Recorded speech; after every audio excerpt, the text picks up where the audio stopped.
இரண்டாவது நபர் அதே போன்று அல்லாஹ்விடத்தில் இவ்வாறு தெரியுமா கேட்கின்றார், அவருடைய வாழ்நாளில் செய்த ஒரு செயலை சொல்லி காட்டுகின்றார். யா அல்லாஹ், எனக்கு ஒரு சாச்சாவுடைய மகள் எனக்கு இருந்தால் அவள் அந்த ஊரிலே அவ்வளவு பேர் அழகி என்று செல்லக்கூடிய அளவுக்கு அவ்வளவு ஒரு அழகியாக இருந்தால், மனிதர்களிலே பிடித்தமான ஒரு ஆள் என்றால் அது அவள்தான். அவளை நான் பல விடுத்தம் தவறான முறையில் அடைவதற்கு முயற்சி செய்துள்ளேன்.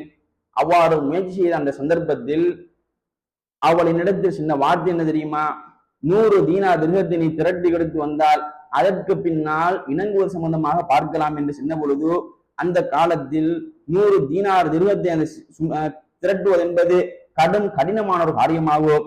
இருந்தாலும் நான் அதை திரட்டி எடுத்துக்கொண்டு அந்த பெண்ணிடத்தில் சென்ற பொழுது அந்த பெண்ணும் அதற்கு இணங்கி வந்த சந்தர்ப்பத்தில் அவளுடைய இரு கால்களுக்கு மத்தியில் நான் நெருங்கிய சந்தர்ப்பத்தில் அவள் என்னை பார்த்து சின்ன வார்த்தை என்ன தெரியுமா, யா அப்துல்லா, அல்லாஹுடைய அடியானே, இத்தகில்லா, நீ அல்லாஹ்வை அஞ்சிக்கொள் என்று நடந்து சொன்னால் சொல்லிவிட்டு முத்திரையை உடைப்பதற்கு யாருக்கு தகுதியோ அவர்தான் அதை செய்ய வேண்டும்.